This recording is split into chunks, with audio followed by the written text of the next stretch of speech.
All right, I think we will get started. This is the final session of today's 2023 Galien Forum, and one of the real highlights, we've got a wonderful collection of CEOs here, starting with Albert Bourla, who's the CEO and chairman of Pfizer, David Epstein, who's the CEO of Seagen, and David Ricks, who's the CEO and chairman of Eli Lilly and Company.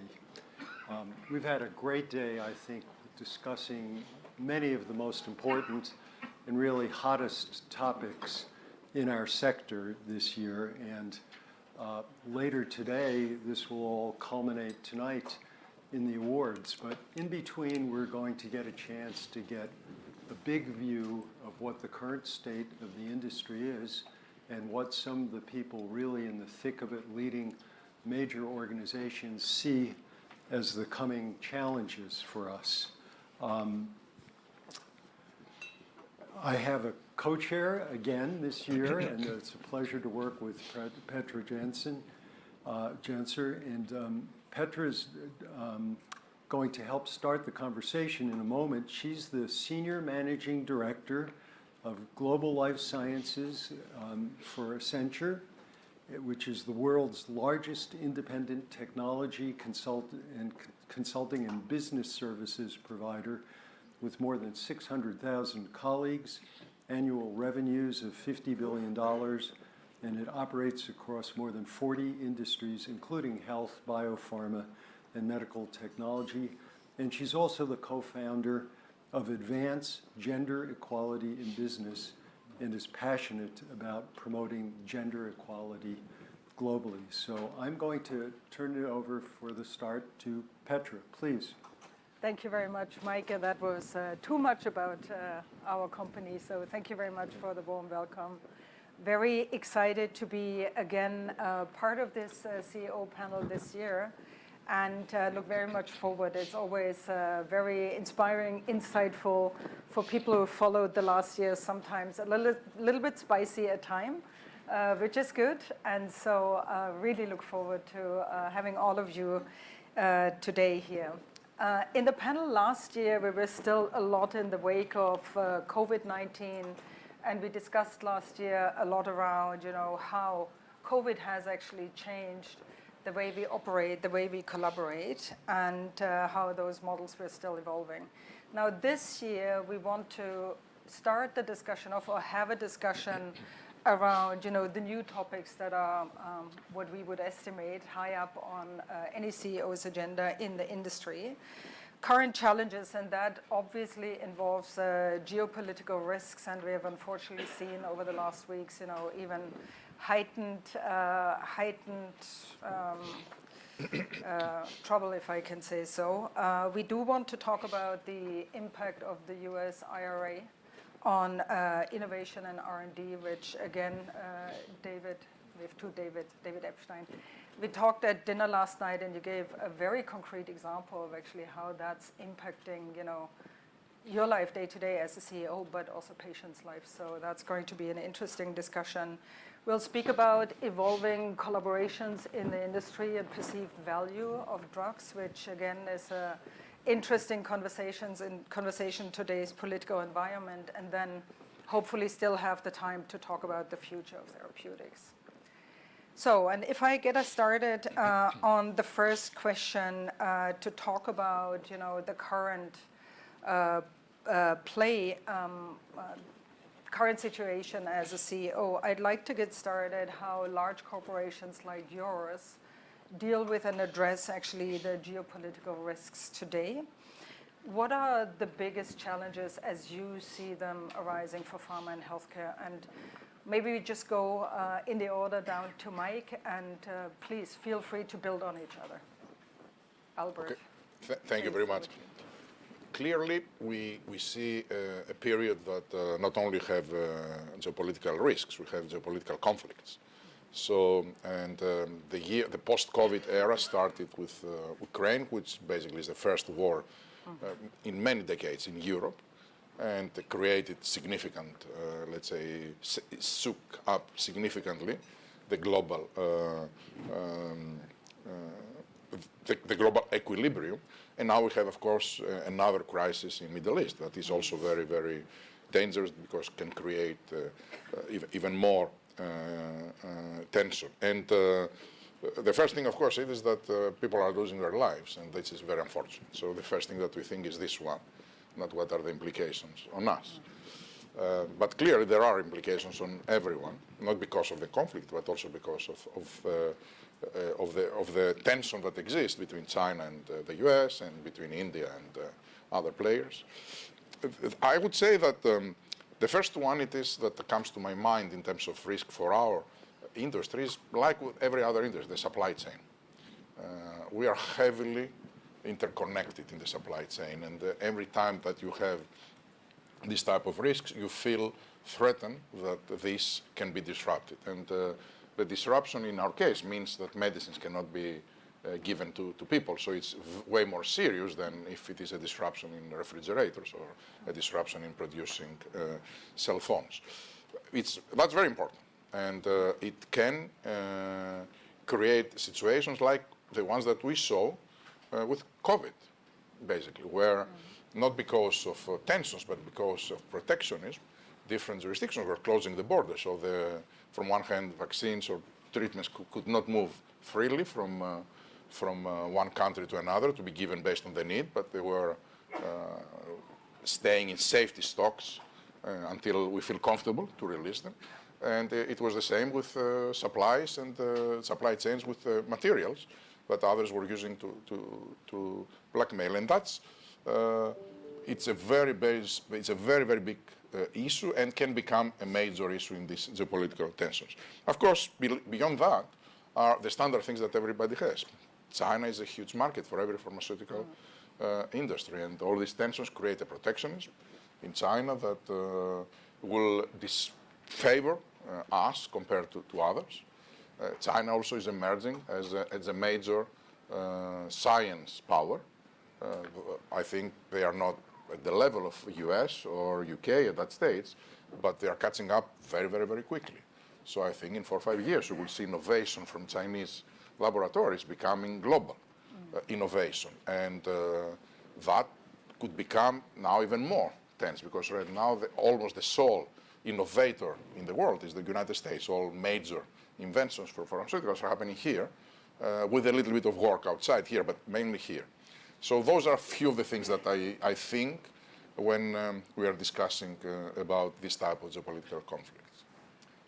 So let me try not to be redundant, and I think it'd be amiss for me to say we're working together on a small deal.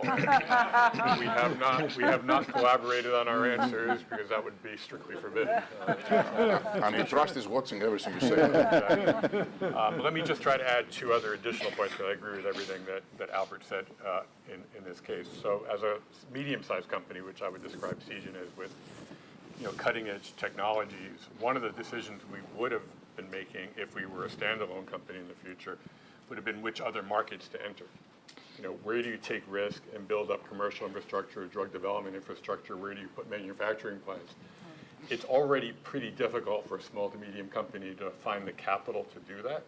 It's a big choice to be made. And if you overlay on top of that, that country's borders might be closed or that my people might get attacked. It adds a level of risk that most smaller companies just simply won't be able to make. So I think it really changes the dynamic in some regard as to whether a company will ever stay standalone or at the right moment will find a pharma partner who has a lot of skills to bring in capital and already has in place, more importantly, and I think about Pfizer as an example or Lilly, has in place all that infrastructure. So it's not incremental risk for them because you're there whether you want to be there or not. But for a small company, it's difficult. The other thing I would think about, I spent 6 years in venture capital in between my Novartis time and my Seagen role. Geopolitical risk is adding to the already horrific financing problem, right? So we already have a problem that as interest rates go up, investors are willing to take less risk with early stage technologies, the creation of, for example, new modalities in medicines. And so it's hard to raise capital. If you add geopolitical risk on top of that, and then you add on top of that, we'll talk about it later, reimbursement risk, whether it be in the US now with the IRA, or some of the different rules, for example, the German government has put in place with second and third indications. it really changes the possibility of there being, I think, a small company growth engine that companies like a Lilly or a Pfizer could one day bring in and accelerate and add to their portfolio. Because I think that part of the industry is going to shrink pretty rapidly now, and geopolitical risk is one of the reasons. Yeah, I mean, I agree with all those things as well. I guess if we think about the risks in our business, supply chain's certainly a risk. The access to commercial markets is a risk, although Russia, Ukraine, Middle East, much smaller than the China piece. But even with that, China, what is like 6-7% of our global industry and revenue? Most of the Chinese pharmaceutical market is domestic, actually, which is interesting in cash terms. Mm-hmm. Probably the biggest risk I worry about is more of a long-term one, which is the risk, adding risk to the already incredibly risky operation of R&D. And so we benefited here in the U.S. and in Western economies from moving to kind of a unipolar view on IP and its enforcement, on regulatory standards that are more common than not. And even an appreciation, I know you have a question later on value, but like an appreciation on value and access to new therapies. Probably that gets worse over the next 10 years, even putting aside the U.S. domestic politics on all those issues, which are difficult as well. And so imagine a small company or a large company having to conduct different development programs for different regulatory regimes again. We got used to doing it once for the world. You could see that regressing, and I think that's a consequence of the terrible wars and conflicts and diffusion of the world. But I think that's probably for drug developers the thing I would worry about, and it might last for a long time. Absolutely. Well, I'd like to take us from the global to something that's already been mentioned in passing, which is the domestic issue, the Inflation Reduction Act, IRA. It's got implications both for pricing and for R&D innovation. And we'd love to hear your thoughts on either or both of those domains. And Dave, why don't I begin with you? Okay. And we'll go this way. I read in my pre-brief to keep my answers apolitical. So I will work hard to do that. That wasn't from us. That's no, from you're staff. okay with the mic? Yeah, okay. Well, look, I mean, I think the passage of some sort of reform on drug pricing in the U.S. was in some sense inevitable, and we have what we have now. I think the bill, when you step back and look at it, we talk in the drug industry about its impact on us, but it was a huge green energy subsidy bill, essentially. The problem we have with it isn't that. It's that the subsidy came from drug invention, essentially. And so it's a transfer from our industry to another, which might be good for the planet long term, but maybe less good for the people who live on the planet long term. So that's kind of the macro. Stepping into it, there's a modest reform to the Part D program, which will kick in 25, and I think is by and large a good thing, caps out-of-pocket expense. We're all for insurance reform. We have a very peculiar system to pay for drugs via insurance in the US, and that all the cost sharing is linked to list pricing when nobody's paying list pricing except for the patients. So that's a good change to cap their exposure. It instituted a penalty if you raise prices above CPI, which we thought was going to be worse than we've had a lot of high CPI years lately. So honestly, I don't think that does much for innovators, maybe more to sort of the spec pharma market, people who came in later and bought older drugs and raised the prices. It's okay that happened to me. I think the big problem is what they've done for this government negotiation, which now introduces probably a shorter life cycle and does it for a particular kind of drug technology, which is what we call small molecules or pills, chemistry, organic chemistry, for no policy reason. It's just an artifact of how the legislation was made, but the policy impact is pretty significant. The government can step in at 9 years for big selling drugs. If they're small molecules, 13 for biologics. So I think there's like 4 big ramifications of this. First is from our perspective and new company formation, and David could comment on this, there'll be a lot more bias toward money flowing into complex molecules, not small molecules. That makes no sense scientifically, but it's an artifact of the bill. And that will, I think, affect health for a long time to come, because many targets can only be accessed with small molecules. And at the end of the day, small molecules are pills. People like to take them. They're easier than a shot. So I think that's not good. The second thing is that there'll be a bias away from middle-sized drugs. So the way the law works, they negotiate top sellers. What you don't want to do is be caught being negotiated but never really gotten a return on your capital. And so I think we'll try to guess niche markets, which may still go forward, versus big markets. Big markets, small molecules will still go forward, but perhaps in a different way, and I'll talk about that in a second. But I think a number of diseases which end up being sort of medium sized will be underserved. So will diseases of the elderly, because the negotiation is based on the senior benefit, really, and your sales into that. So it might bias programs toward diseases of the young versus diseases of the old. I don't think that's a good outcome. And then, we will see people change dramatically. We are already doing it. I have half a dozen examples. Their development programs to adapt to the law. In some cases, accelerating new indications, so you're trying to do them more quickly because the clock starts on your first one.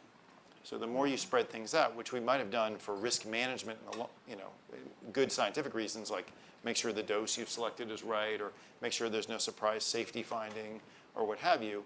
Now people will do them more in parallel. I think that's probably good for big companies because we have the capital to do it, bad for small companies, but maybe also bad for the industry because inherently those programs will have more risk because you're doing things in parallel. So that's a risk premium someone will have to pay somewhere along the line.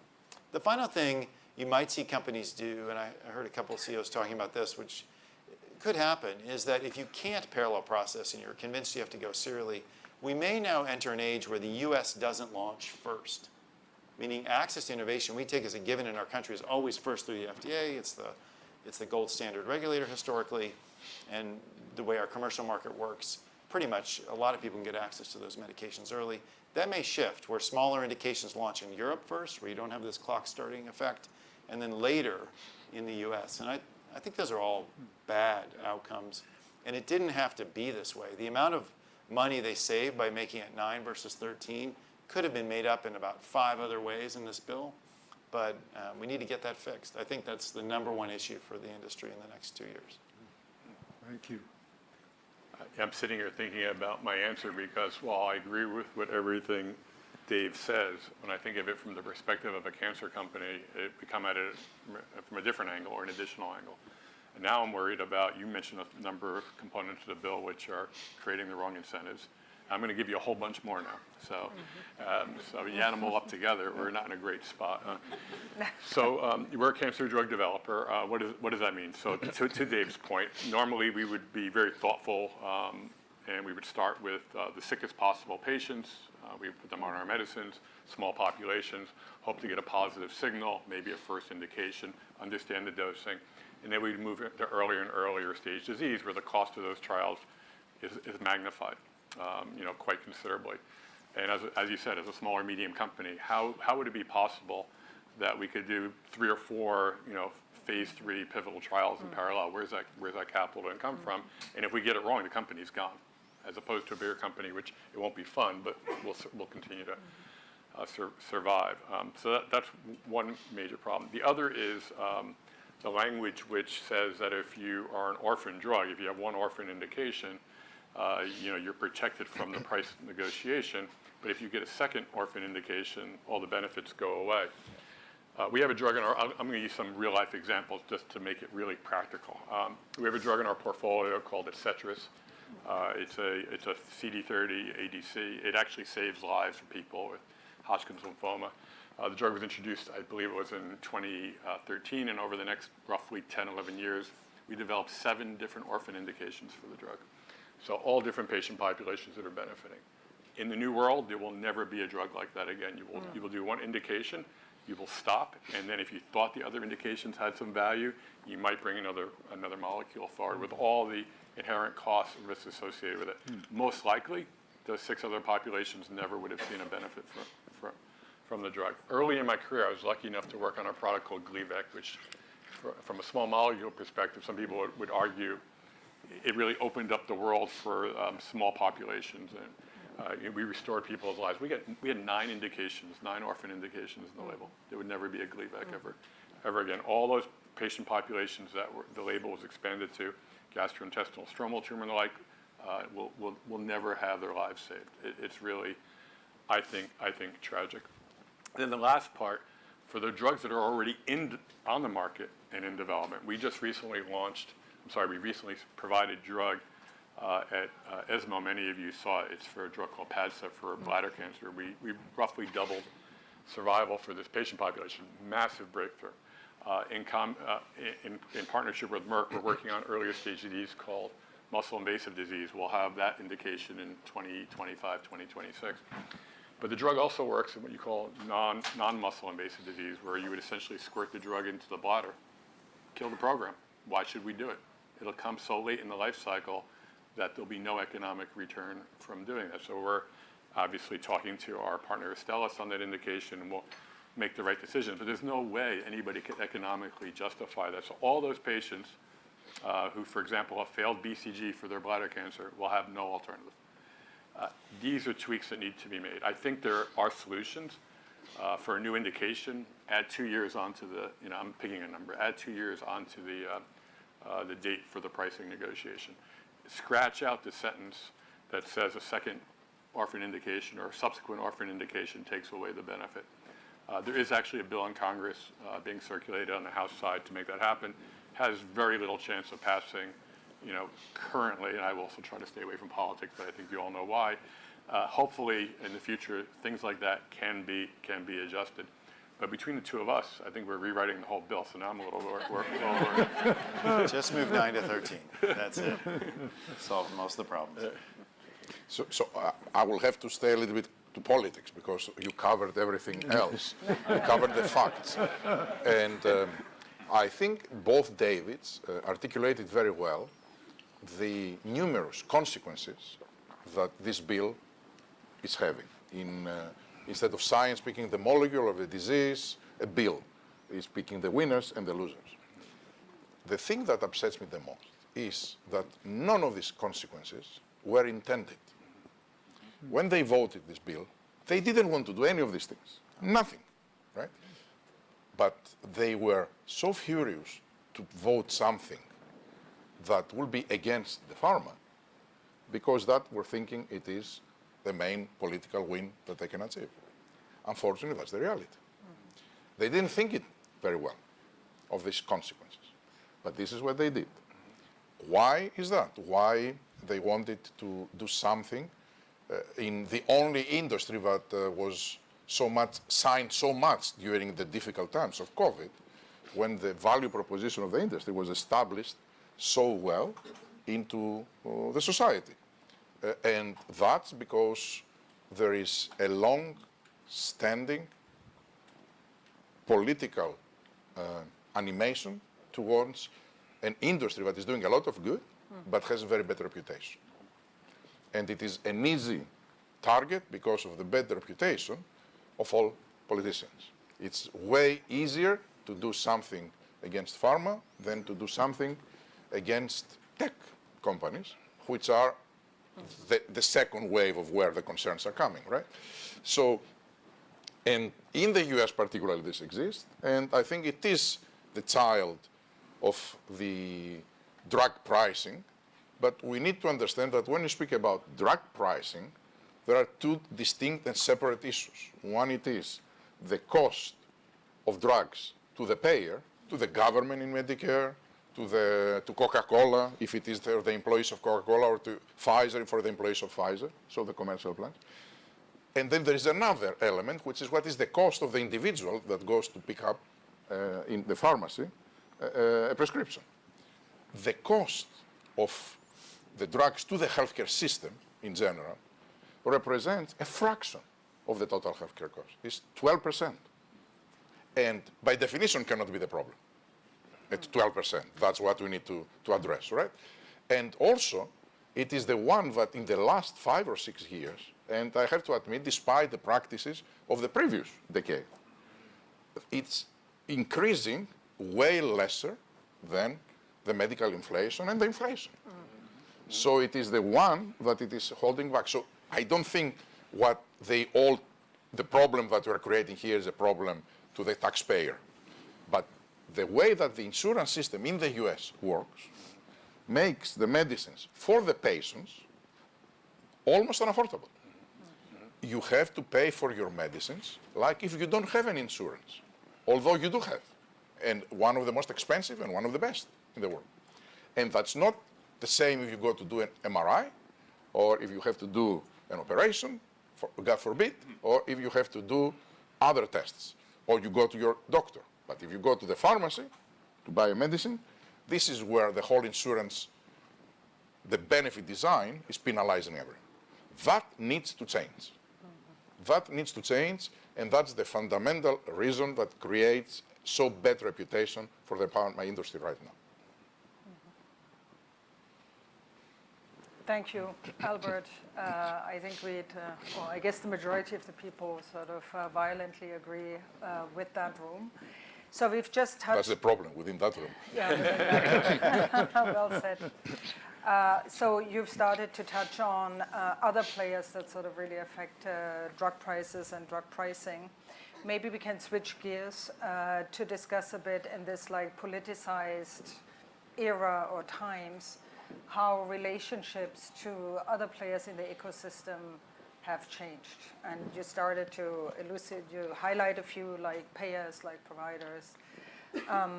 Maybe David Epstein, if I can ask you first, how do you see a change in these relationships for the good or the bad, sort of given the politicized discussion? Yeah, I would say overall, in the most recent past, there haven't been dramatic, at least for our company, there haven't been dramatic changes. It is harder to talk to your congressperson. It is a bit harder to talk to your senator about what will be good for the American public because of the politics that are behind. But I think at least for us, when it comes to working with doctors and patients, our industry continues to try to find ways to do that better and better, to do it in a way that we listen more and we build a patient's perspective into our clinical trials so that we make sure build payers' perspective in so that we can show cost savings. I personally don't find that more stressful. There's more competition in our business from other players, which is a good thing.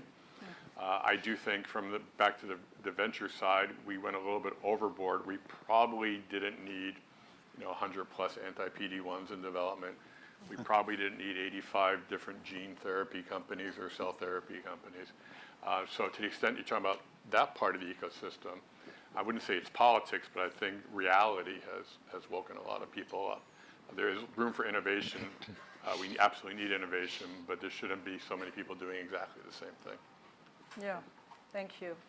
Albert, if I can ask you, how has, also looking at some of the trust issues that we've seen in the entire system during COVID, how have Pfizer's relationships changed? Are you prioritizing collaborations or intensifying collaborations with the ecosystem in a different way? Help us understand a bit. We are certainly, not because of what happened in COVID, although the experience was very positive, because during COVID there was a tremendous level of collaboration between different companies, and there was tremendous level of collaboration between regulators and pharmaceutical companies. We haven't seen it, and an unseen level of collaboration, and we made miracles as a result. And the question is, if we were able to do it with COVID, why not with cancer, right? And have medicines coming way faster. So that's clearly there. But I think the evolution in science and the evolution in technology is what dictates that we need to change the way that we interact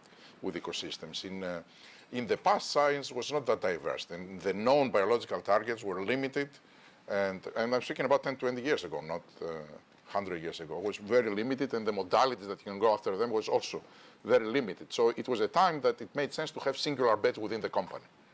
Pfizer said, I think cholesterol is the big thing that we want to attack, and then statins is the way to go. And then that was one of the 5 different areas that they could go. Now, this roulette where you place your bet has 36,000, let's say, type of difference, because the targets are so many. So you can't do it alone inside.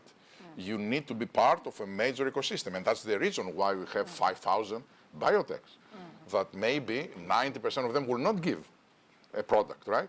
but they will live quite long time because the failure will happen a little bit later. So they need to, the 5,000 starts with 5,000, let's say, new molecular entities that they are tried out there.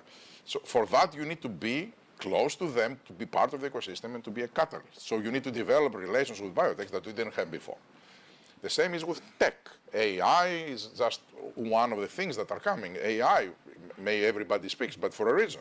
It's changing everything and will change the way that we do drug development and drug discovery and drug manufacturing and drug commercialization. All four disciplines of a big pharma will be. So I did not want to develop, there was not a big need to develop relations with tech companies at that time. Now it is a huge need to do that because a lot of things will come out of that. So things are changing dramatically in the way that science and technology is evolving, and that changed completely the way that a successful company will look like than in the past. Yeah, thank you. And that's the exciting part today, actually seeing these very different players that have come together, the larger pharmacos, the biotechs, but also ingesting technology. I mean, for me personally, it's a very, very exciting time that we are all witnessing right now in the industry. David Ricks, I'm wondering from your perspective, are there any other types of collaborations that Lilly is actually looking to intensify beyond what we've heard here? And maybe also coming back to given it's the topic for today, the political environment, anything that government could do to enable this ecosystem even better? Oh. Sure. Maybe just pick up on a point Albert made, I think is important as well, which is how collaboration can work. I think actually COVID was a little, it was like a pressure cooker that maybe reminded industry of the fact that Albert mentioned, which is many times we're better working together when it's legal and appropriate, et cetera. But there's complementary skills all over the place, and very few entities on the planet can do the drill from beginning to end. And big companies have a big role to play, but often we're quite a bit better off partnering as well. Lilly, we're trying to present a kind of a broad surface area to partner against, depending on the other entity's needs and our strategy. What small companies are often good at is focus, and sometimes that's directed at a really promising idea, sometimes it's not, and they don't last very long. But when it is against a promising idea, there's lots of other things you have to do to make that into actually a functional drug that get reinvented over and over again with no efficiencies whatsoever, because they're not actually, they're like threshold things. You just have to run a toxicology study and you have to do it well, but there's no benefit in doing the best one ever. And so I think those kinds of things present kind of new opportunities for partnership we're pursuing, in addition to funding and all the other things people do to collaborate. I hope that sticks around longer. And even big pharma to big pharma, I think we're working together differently with large pharma companies, and that's a good thing, probably brought on by the pandemic, in a sense that we could achieve bigger things together, which was good. The second point I raised, maybe a little bit back to the political problem we have in the US, and certainly OUS too, is the disaggregation of the industry. So one type of collaboration I'd like to see more is with consumers, who maybe would appreciate what we do a little more if they knew our name and knew what our product was, which, it comes repackaged in a little brown vial, bottle, whatever. I think then also maybe companies will be more disciplined about how they act in the marketplace. Consumer backlash and pressure can influence them for good, actually. So that's something I'm interested in, and as commercial channels get rearranged with tech companies, et cetera, maybe there's an opportunity to have a kind of a better outcomes for patients, but a better outcome for the industry as well. I'm interested in that topic. Finally, on new collaborations, and can government play a role? Maybe. In the US, the system is wired, to my eye, to basically reward healthcare actors for arbitrage, not efficiency and effectiveness. And so everyone focuses on arbitraging the system, not on trying to find better outcomes and creating efficiencies. So certainly the government has set up that rule system. And changing it will be a political huge event. I'm actually not too optimistic that can happen. But thinking about actually rewarding for value, there's a lot of discussion around the ACA passage about value-based care. Where's that discussion now? Well, the truth is there's a lot of value-based care contracts. They just have no value in them. They're 1 or 2% of someone's margin somewhere. It's not enough to care. So we've done it to comply with the regulations, but not actually changed how people are motivated, which goes back to just finding pockets of, in laws and in rules that you can exploit to grow your business model. I think that's a terrible thing. Yeah. And we should have that changed. Do we have the political will? Unlikely. Maybe I'll be wrong. In systems that are more self-contained in the U.S. as well as certainly ex-U.S. governments, I'm more optimistic because there you can have public health priorities and then innovation could be used in a way, and you can change the rules around the innovation instead of the other way around. I think, Albert's vaccine during COVID is a great example of that. We're trying to work with governments in obesity care in a way like that, where the system doesn't fit today, but they can just change the system because it's such a high priority. And I think that's a promising thing, and maybe through demonstrations with small Nordic countries or whatever, we can put pressure on the U.S. to adapt its system so that the innovation gets to the patients and the system adapts, not the other way around. And the value is harvested, which I think is the next topic that Mike. Yeah, so value has been floating around for, I don't know, forever. People have been talking about value, value-based pricing. And so, I'd like to get a sense from each of you of what you think would be the right way to define or assess value. And then we have these agencies, some are independent health technology agencies like Pfizer that are, defining value now, they're doing it. And do we have a consensus definition that's emerging? So, Albert, I'll let you start and we'll just come down the line this way. Yeah. I think right now a lot of the payers, they are very sophisticated in calculating the value themselves. They are big, they have their own models, they have their own scientists that they can do that. So the ICER is, it's a methodology that some people believe, some people they don't. And it's not if you believe it, it is what are the parameters that you agree to compensate and create value for. But for the US payers, they have their own, the big ones. There are 3 big ones, they don't need the ICER to do that for them. I think the challenge is that when you demonstrate the value it is coming in the form of cost efficiencies and cost savings in other parts of the healthcare system. So if you take your drugs, you have less heart attacks. As a result, you are not ending up to have very high hospital costs. If you take your medicines and you are losing weight, then you are healthier. You don't have arthritis, you don't have other diseases that are maybe will be prevented. So you are saving a lot of money into the cost system.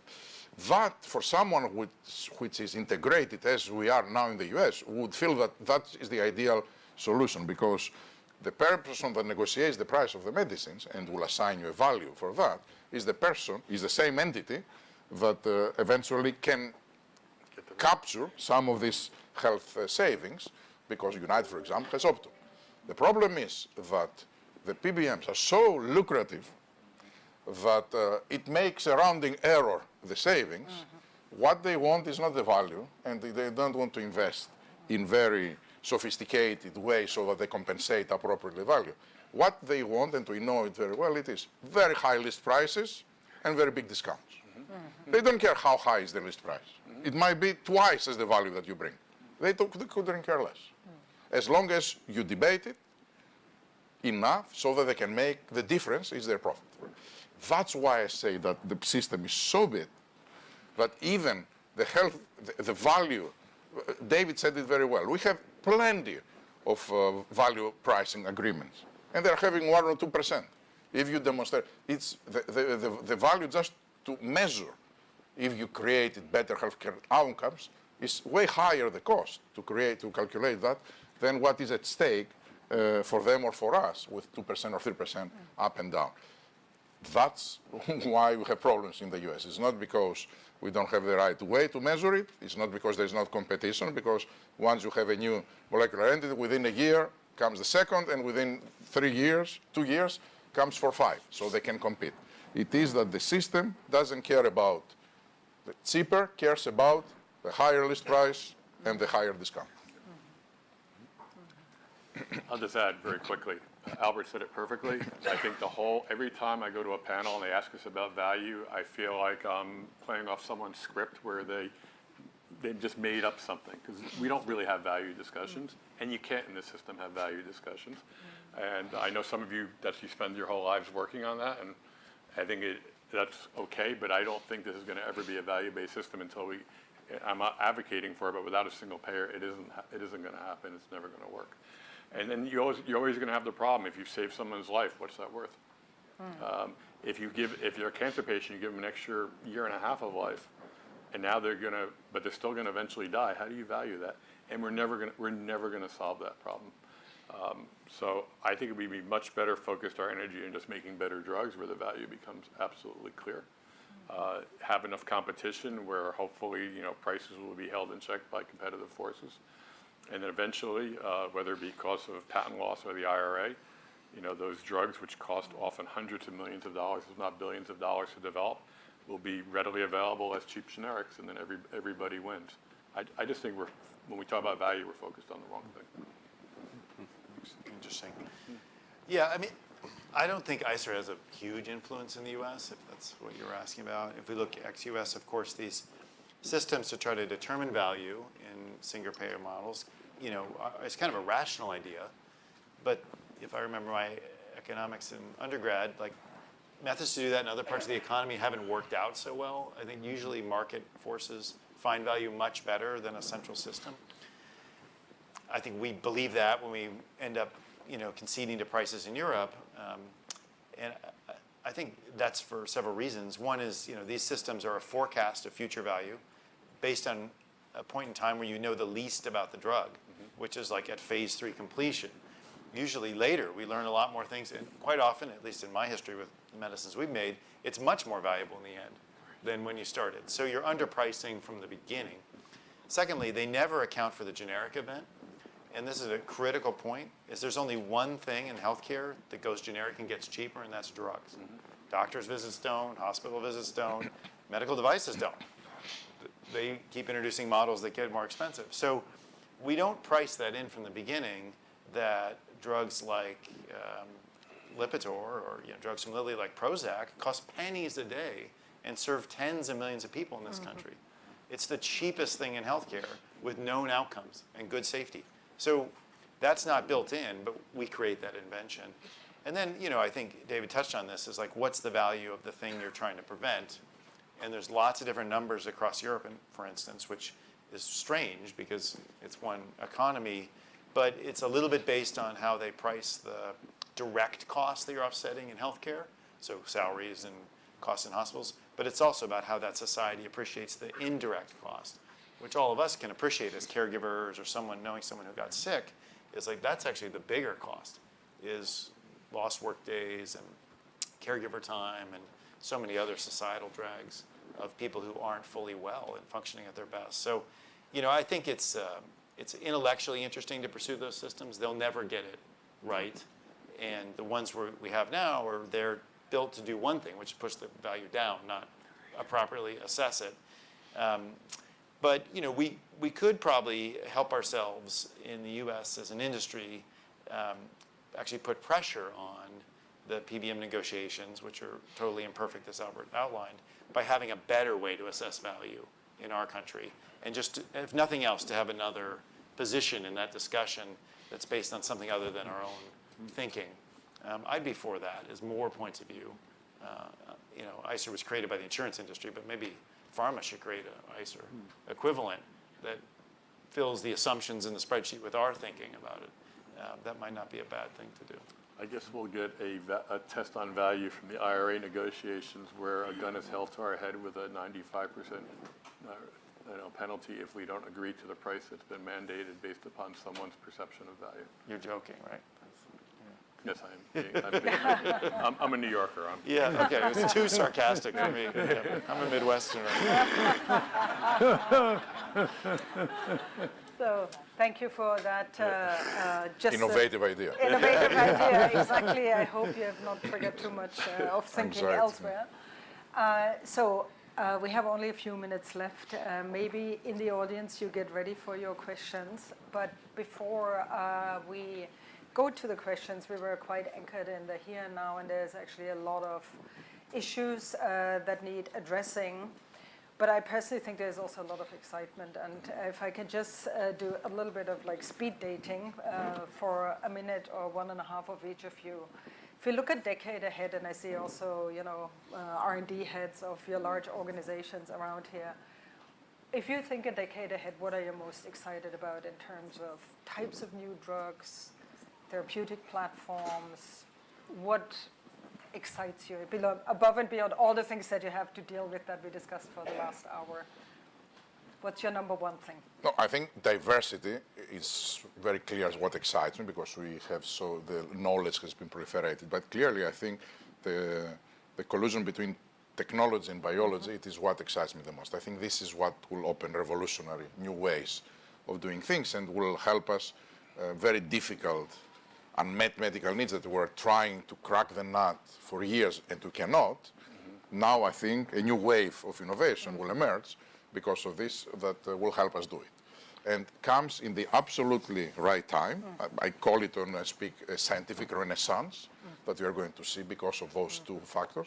Comes in the absolutely right time because the aging population, the demographics are such that people are living longer and longer. More and more people every year are becoming seniors, and the senior population is growing. And when you reach that level, you have very different diseases that didn't exist before, so science didn't try to battle them, or diseases like Alzheimer's, for example, that they are known before, but still we haven't found the radical solution against them. I think it's going to be, if science would be left alone without IRA and this type of things, I think we will see miracles in the next decade. Yeah, I would say I consider myself lucky to be alive in this period of much better biologic understanding, whether it be healthy human biology or disease biology. At the same time, the possibility of now multitudes of new modalities that can interfere with that biology either in a positive or negative way. And then to add to that, and I think Albert mentioned it earlier, the event of high compute power with machine learning and AI to essentially speed that discovery and drug development process to then match patients to a better molecule more quickly than we would have in the old way. It's an extraordinarily exciting time. I think there's many diseases that will be treated that otherwise couldn't be treated, that will be treated better. In addition, when it comes to targets, we've spent, at least in the cancer world, we've spent a lot of time going after the same known targets that are on the outside of the cell for the most part, over and over again. And we're getting better at it, which is good. New modalities like ADCs, which my company does, for example, is able to exploit those targets in a new way. But there's now technology that is going to allow us to interrogate and interfere with all the other targets that are proteins created inside the cell that are expressed on the cell surface using HLA. And there's going to be a whole series of new drugs that are going to come after those targets and I think treat cancer in a much preferable way. So it's a fantastic time. And it's kind of ironic that's at the very same time that politics and pricing and all the other things we talked about are going in the direction. And luckily, we have biology working for us, our understanding of biology. Couldn't agree more as a molecular biologist. The other day. Yeah, I agree with all those comments. Maybe stepping back, I joined the industry in the 90s. We had a lot of drugs coming out then that did a lot of good for a lot of people, but it was pretty modest effect size. In the last 15 years, the industry's really been about drugs for narrow groups of people with big effect sizes, and that's been quite exciting. I think the next 15 years will be about drugs for a lot of people with big effect sizes. We've got a couple coming. I'm sure these companies do too.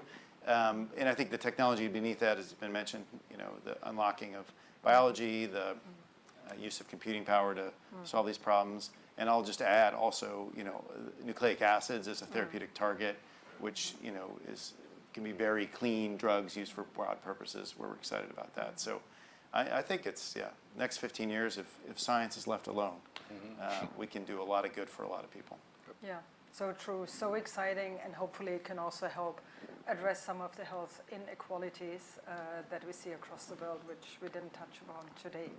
So thank you very much. I think we have time for maybe 2 or 3 questions. If you would please state your name and the organization you're affiliated with. You're actually assisting one of some companies' paradigm in immunotherapeutics. But my question is, because I've been in the industry for about 27 years, worked on most of the largest pharma in different therapeutic areas. My question to you is, why not challenge the ecosystem in terms of, in the U.S.? What I see now, what's happening is, I'm not going to mention the names of the other countries, but they're much advancing. Even their regulatory bodies are advancing much quicker than the U.S. From an innovation perspective.